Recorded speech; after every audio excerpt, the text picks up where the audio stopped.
Revisi Undang-Undang Pilkada hanya makan waktu sekitar 7 jam. Sejumlah materi revisi bertolak belakang dengan putusan MK. Aroma krisis konstitusional mulai terendus. Kemarahan masyarakat pun mulai disuarakan lantang. Direktur Eksekutif Pusat Studi Konstitusi Fakultas Hukum Universitas Andalas, Charles Simabura mengatakan, revisi kilat Undang-Undang Pilkada menunjukkan pembangkangan terhadap nilai-nilai konstitusional. Ini karena Undang-Undang 1945 menegaskan bahwa putusan MK bersifat final dan mengikat. Atas putusan MK yang bersifat final ini, DPR tidak menggubrisnya dalam revisi Undang-Undang Pilkada. Dekan Fakultas Hukum Universitas Jember, Bayu Dwi Anggono menyebut, tindakan balik DPR berpotensi menimbulkan krisis konstitusional. DPR dan pemerintah seharusnya memahami apa yang sudah dibatalkan MK tak dapat dihidupkan kembali, mengingat hal tersebut tidak diperkenankan dalam konteks sistem ketatanegaraan.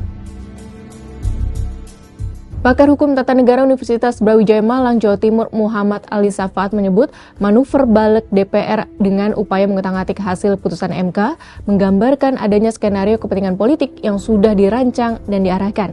Jika agenda politik itu menegasikan keputusan MK, maka hal itu akan menjadi pelanggaran sangat serius terhadap kehidupan konstitusional di Indonesia.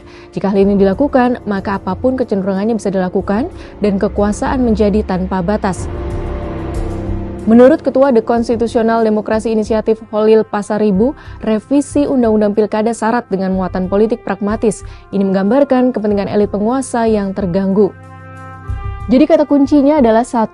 Munculnya pembangkangan konstitusi, 2. Keputusan MK yang bersifat final, dan 3. Adanya skenario membuat kekuasaan tanpa batas oleh para elit politik. Dalam rangka melanggengkan kekuasaan, para elit politik nggak mau kepentingan mereka terganggu. Nah, apa saja kepentingan yang terusik?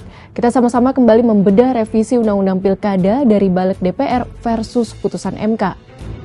Putusan Panja Balik DPR Rabu 21 Agustus 2024. Partai politik atau gabungan parpol yang telah memiliki kursi DPRD dapat mendaftarkan calon jika telah memenuhi persyaratan perolehan paling sedikit 20% dari jumlah kursi DPRD atau 25% dari akumulasi perolehan suara sah dalam pemilu anggota DPRD di daerah yang bersangkutan. Untuk dapat mendaftarkan paslon kepala daerah, parpol atau gabungan parpol yang tidak memiliki kursi di DPR harus memperoleh suara sah berkisar 6,5% hingga 10%. Berusia paling rendah 30 tahun untuk calon gubernur dan calon wakil gubernur, serta 25 tahun untuk calon bupati dan calon wakil bupati, serta calon wali kota dan calon wakil wali kota, terhitung sejak pelantikan pasangan terpilih. Putusan MK Selasa 20 Agustus 2024, ambang batas minimal pencalonan kepala daerah sebesar 20% kursi DPRD atau 25% suara sah hasil pemilu dinyatakan tak berlaku.